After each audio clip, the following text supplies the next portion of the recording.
अपने गुरु में पूरी तरह से विश्वास रखें, क्योंकि यही सच्ची साधना है। अपने माता पिता की सेवा करना ही भगवान की सच्ची सेवा होती है। जिस इंसान का जैसा चरित्र होता है, वैसे ही उसके दोस्त बन जाते हैं। जो लोग दूसरे लोगों से प्रेम करते हैं, वह लोग सच में बहुत बड़े महान होते हैं। हमारे कर्म करने की उत्पत्ति हमारे विचारों में होती है, इसलिए विचार ही महत्वपूर्ण है। विनम्र रहकर इंसान वह हासिल कर सकता है जो वह गुस्से में रहकर नहीं कर सकता है। अगर आप घर में मिलजुल कर और प्यार से रहते हैं, तो यह धरती ही आपके लिए स्वर्ग के समान है। रहमतों की कमी नहीं है ईश्वर के खजाने में। देखना खुद की झोली में है कि कहीं कोई छेद तो नहीं है। आदमी पल में अमीर है, पल में फकीर है। इसलिए अच्छे कर्म कर बंदे, क्योंकि यह तो बस तकदीर है। हमारे सारे परिणाम हमारी ही सोच के नतीजे होते हैं, इसलिए हमारी सोच हमारे लिए बहुत मायने रखती है। इंसान को एकांत में भी गुनाह करने से बचना चाहिए, क्योंकि इसका सबसे बड़ा गवाह स्वयं भगवान होता है। भूखे को रोटी खिलाओ, प्यासे को पानी पिलाओ और नंगे को कपड़े पहनाओ, तभी भगवान आपसे प्रसन्न होंगे।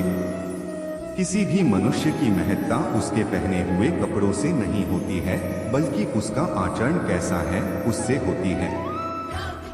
जब तक इंसान रुपयों की मोह माया की भूल भुलिया में फंसा रहेगा, उसे तब तक पीड़ा से मुक्ति नहीं मिल सकती है। जिस तरह से एक कीड़ा कपड़े को कुतर कर नष्ट कर देता है, उसी तरह ईर्ष्या भी मनुष्य को अंदर से कुतर कर नष्ट कर देती है। थोड़ा सब्र करे इंसान, ये मुसीबतों भरे दिन गुजर जाएंगे। आज जो लोग तुमको देखकर हंसते हैं, वो लोग कल तुम्हें देखते रह जाएंगे। इस दुनिया में रुपया ही सब कुछ नहीं है। अगर रुपया ही सब कुछ होता तो हर रुपए वाला सुखी होता, दुरुस्त होता, आनंदमय होता। इंसान को कभी भी स्वार्थी नहीं बनना चाहिए, बल्कि मेहनत करके अपनी रोजी रोटी कमानी चाहिए और पैसे के पीछे नहीं भागना चाहिए। अगर किसी के साथ विश्वासघात हो जाए तो उसका विश्वास पर से विश्वास उठ जाता है, क्योंकि जहां विश्वास होता है वहीं विश्वासघात भी होता है। अगर कोई सिर्फ मुझको ही देखता है और मेरी लीलाओं को सुनता है और स्वयं को सिर्फ मुझ में समर्पित करता है, तो वह ईश्वर तक पहुंच जाएगा। हमारे मुंह से एक बार जो शब्द बोल दिए जाते हैं, वो शब्द कभी वापस लौटकर नहीं आते हैं। इसलिए हमें हमेशा सोच समझकर बोलना चाहिए। किसी आदमी की किस्मत का लिखा कोई दूसरा नहीं ले सकता है। अगर ईश्वर की रहमत हो तो उसे वह भी मिल जाता है जो उसका हो नहीं सकता है। जो व्यक्ति किसी दूसरे व्यक्ति को धोखा देता है, तो वह यह भूल जाता है कि उसे भी धोखा देने के लिए प्रक्रिया शुरू हो गई है। यही तो ईश्वर का न्याय है। अगर कोई इंसान अपना पूरा समय मुझ में लगाता है और मेरी शरण में आता है, तो उस इंसान को अपनी देह या आत्मा के लिए कोई डर नहीं होना चाहिए। मैं साईं बाबा किसी भी जीव पर क्रोधित नहीं होता हूँ। क्या कोई माँ अपने बच्चों से नाराज हो सकती है? क्या समुद्र अपने पानी को वापस नदी में भेज सकता है? हमारे जीवन में सुख भी बहुत है और दुख भी बहुत है।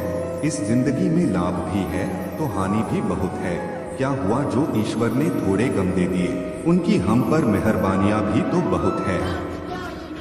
किसी आदमी ने साईं बाबा से पूछा, बाबा आप बड़े हैं, फिर भी आप नीचे क्यों बैठते हो? साईं बाबा ने बहुत ही सरल जवाब दिया, क्योंकि नीचे बैठने वाला आदमी कभी गिरता नहीं है। आपको अपने जीवन में कभी भी किसी भी हालातों में अपनी आस्था को कम नहीं होने देना चाहिए, क्योंकि ईश्वर जिसे सच्चे मन से प्रेम करते हैं, उन्हीं लोगों को अग्नि परीक्षाओं से गुजारते हैं।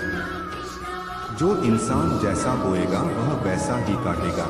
इसलिए हमेशा अच्छे कर्म करो और भगवान पर ध्यान दो और मोह माया के जाल में मत फंसो और एक अच्छे मार्ग पर चलते रहो, तभी तुम्हारा कल्याण होगा। यदि कोई तुम्हारी कितनी ही निंदा क्यों न करे, फिर भी कोई कठोर शब्द कहकर तुम उस पर क्रोध न करो। यदि इसी प्रकार इन प्रसंगों से बचते रहोगे तो यह बात निश्चित है कि तुम सदा सुखी रहोगे। जब हमारे जीवन में कठिनाइयां आती हैं तो वह हमें कष्ट देती हैं, लेकिन जब हो जाती हैं तो आत्मबल का ऐसा पुरस्कार दे जाती हैं जो उन दुखों और कष्टों की तुलना में कई लाखों गुना ज्यादा मूल्यवान होती हैं।